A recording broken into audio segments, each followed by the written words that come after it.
Hello ladies, gentlemen, and Gothamites. My name is Emily Sophia, and I am going to be breaking down for you guys in my very first video of 2015 the latest episode of Gotham. We are dealing with the mid-season premiere. This is season 1, episode 11, Rogues Gallery. So spoiler alert before we dive into the mad thick of things, as I will be bearing all in this review.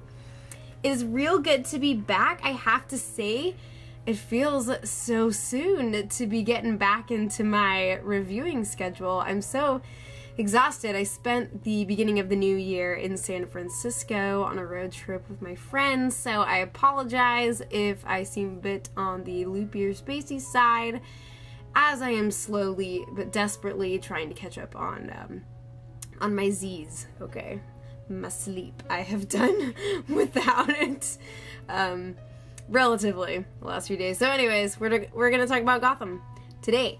And yeah, so it's really strange and surreal that the show is already back, and personally I find myself a little bit irritated almost with the whole mid-season finale, mid-season premiere format and splitting shows across like 2 different intervals. Instead of just having one season air and then you wait a year and the next season air, I find it really difficult to keep up with. It's a lot of episodes and really kind of a demanding schedule, and I mean, I'm sure that there are logistical choices behind why this is done that way, but I feel like a show like Gotham would most benefit from a bit more focus, from just, you know, condense it down into like maybe a 12 episode season all in one piece, and really focus on the character arcs and, you know, less of the Easter egg explosion that the show has kind of turned into. Or then when we think that we're looking for Easter eggs, when in fact there are random characters that are being thrown in and they're kind of reminiscent of something that we might expect to find in the Gotham universe, but then it's just, you know, kind of a one-off plot. And so I am a little bit concerned about the rest of the season, as, you know, I really enjoyed the mid-season finale that we had last year, which is weird to think that that was last year. But I so enjoyed the focus on Bruce and Selina and Alfred, and that was all fine and dandy, and of course we got none of that this week.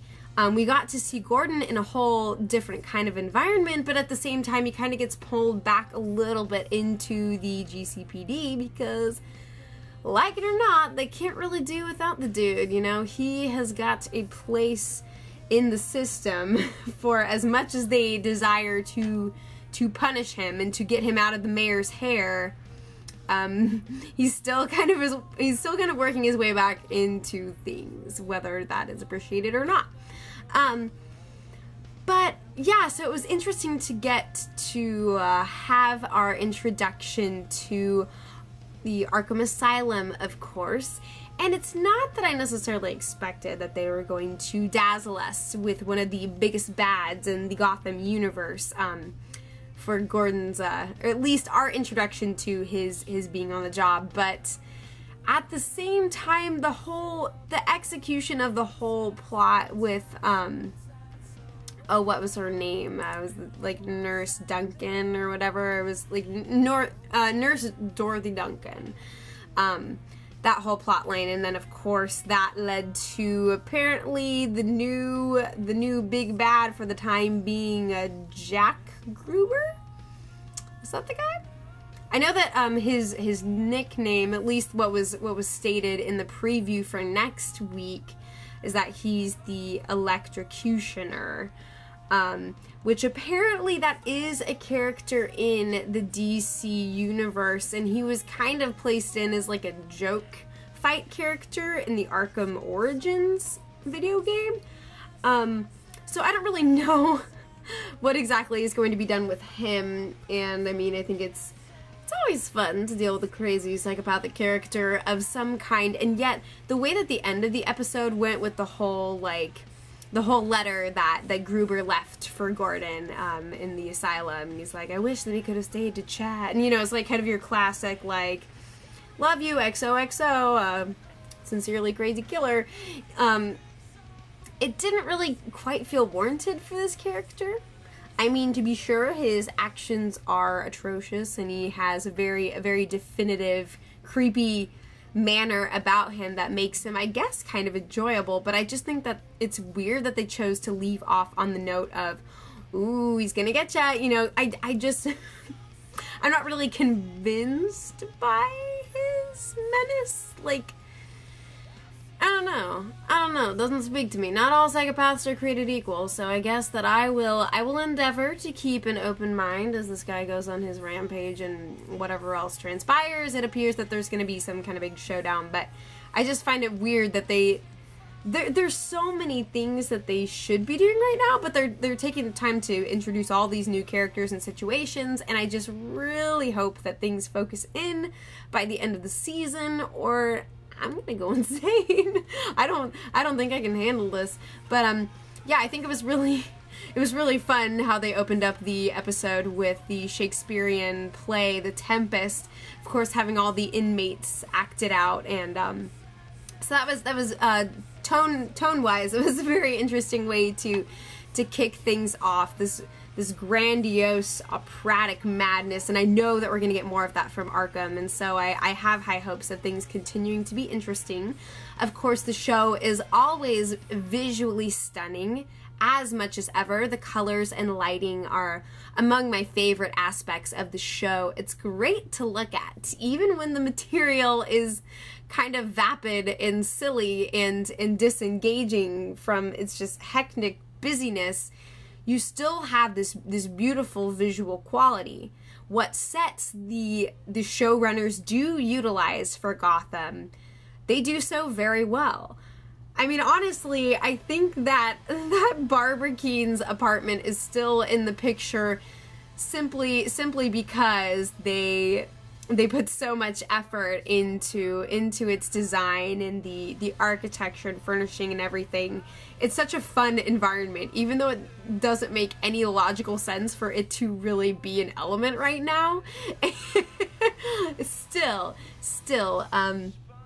the show is lovely to watch. They have a very interesting use of CGI as well, and in terms of kind of what they do with the skyline to make things that much more brooding and intense, and to really up our sense and experience of what the atmosphere of Gotham is. So there's that whole piece.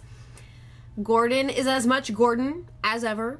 He, as of this moment, has absolutely no idea what is going on with his psychotic girlfriend, and nor do I. Surprise, surprise. Oh, she's on my list for discussions, so stay tuned for that. But it was really good to see Harvey again. He is becoming one of my favorite aspects of the show, because for as ridiculous and over the top as he can be, he's also kind of a no-nonsense guy. He cuts right to the quick of things, like kind of like he does with Dr. Lang.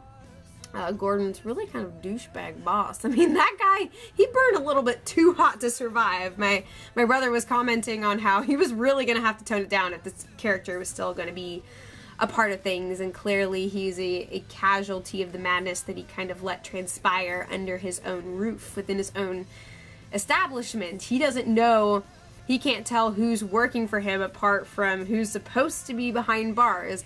Clearly things are a little bit topsy-turvy on this end of the spectrum, so it'll be interesting to see if there's going to be any renovations to Arkham Asylum, any kind of revamping, or if we're going to be in this creepy, iconic environment for the whole time, or for the duration of Gordon's sentence, if you will. We also do have a new character in the form of Dr. Leslie Thompson, who I'm not actually sure if she's a character from the DC universe. Doesn't ring a bell to me, but it seemed that a lot of people were really excited for her introduction, and I think she did a good job, kind of, you know, playing it close to the vest, and it seems like she's trying to keep as positive an outlook as one can in her occupation, and she makes kind of an interesting character to interact with Gordon on the job. Besides, he really needs to interact with some other ladies besides his crazy ex at this point in time, so kudos to you. Get a room if you want. Do it. Do it. But do not be doing the barbs, because reasons. Please, please think of the children. Think of me. If nothing else, think of me. Because my sanity depends on your choices, and I cannot deal with any further stupidity that rhymes with Barbara. So let's not do that. Let's not go there. Anyways, so it's good to see the Harvey Gordon dynamic.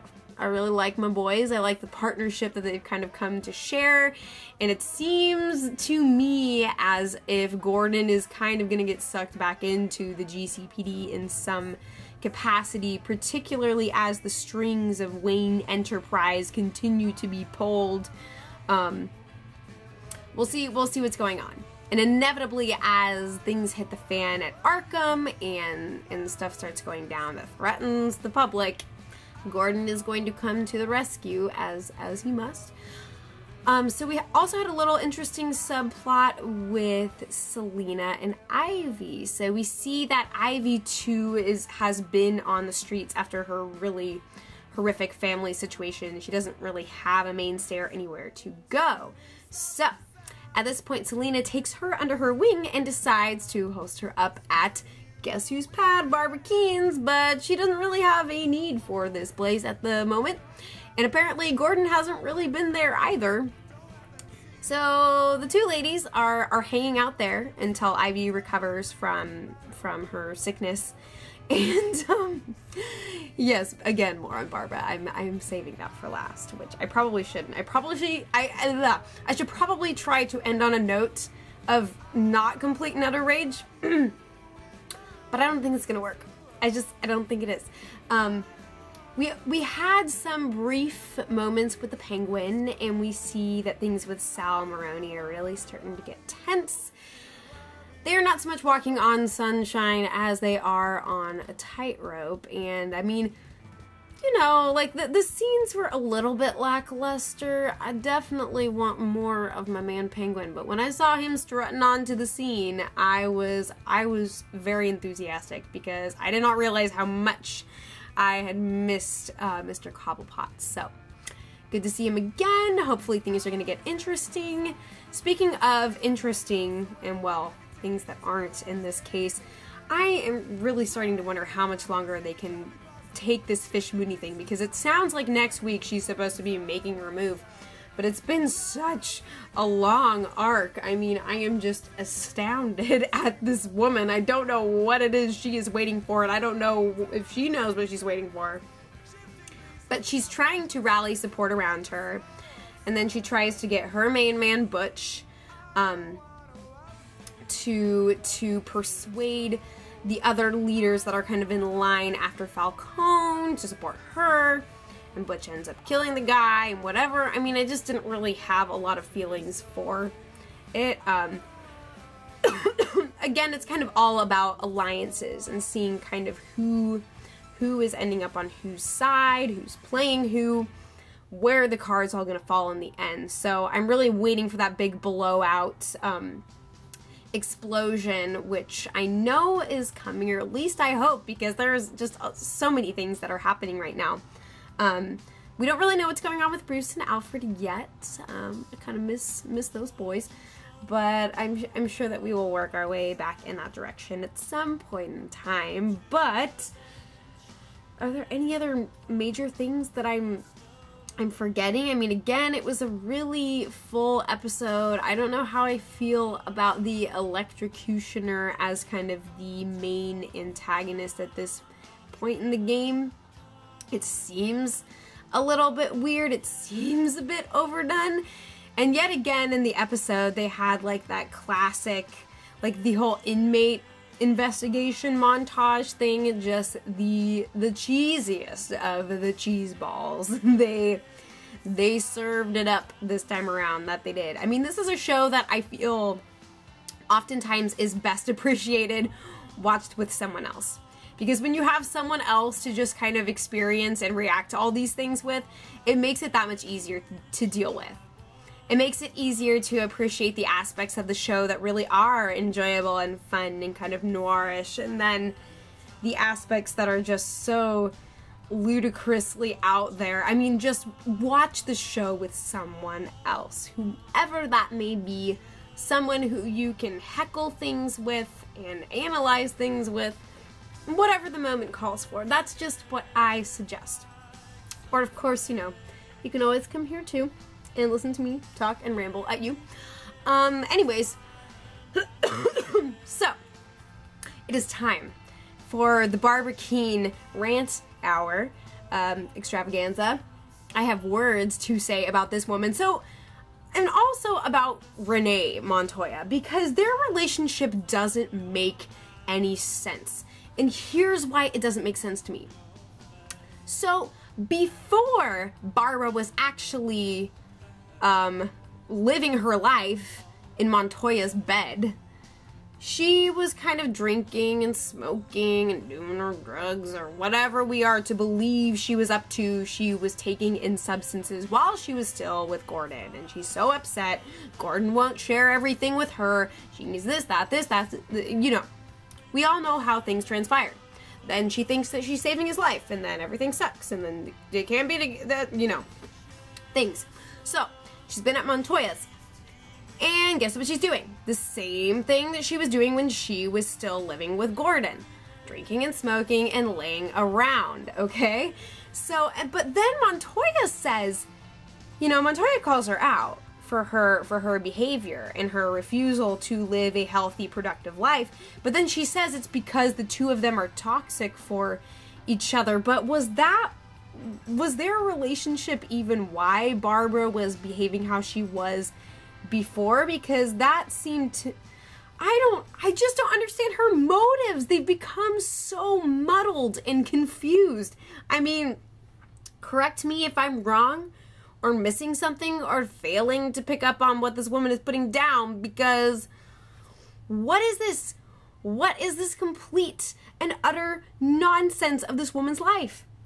And so then she freaks out because Montoya wants her to break clean and to have, I just don't, the whole argument that they had didn't really make any sense. And so Barbara's just kind of running around in circles, and then she calls back to her apartment and thinks that Ivy, of all people and human beings on this planet, is Gordon's mistress?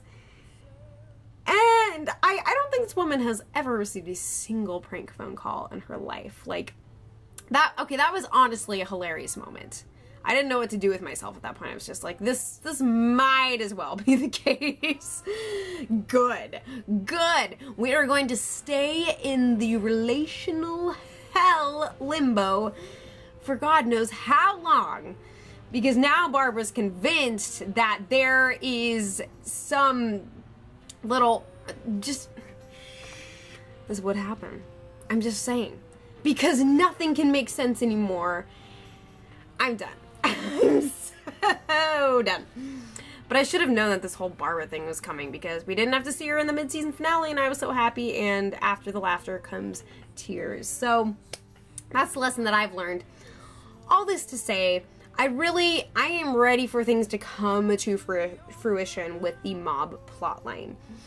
And I am a bit nervous about the trajectory of this season, because I want things at Arkham to be purposeful and exciting, and for the show to not just feel overwhelmingly busy. And I don't know.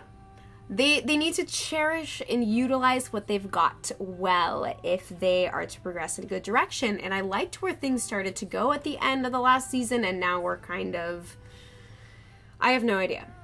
It's yet another beginning.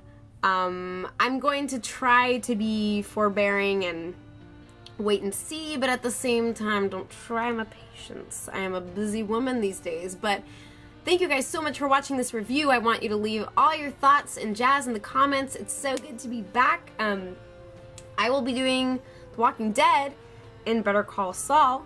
I'll also be watching Agent Carter, but I don't know if I'm going to have time to review that. So, you know, tweet me about that. We'll have lots of fun. Thank you guys so much for joining me for this episode review. I love you guys, and as always, I will be back before you know it.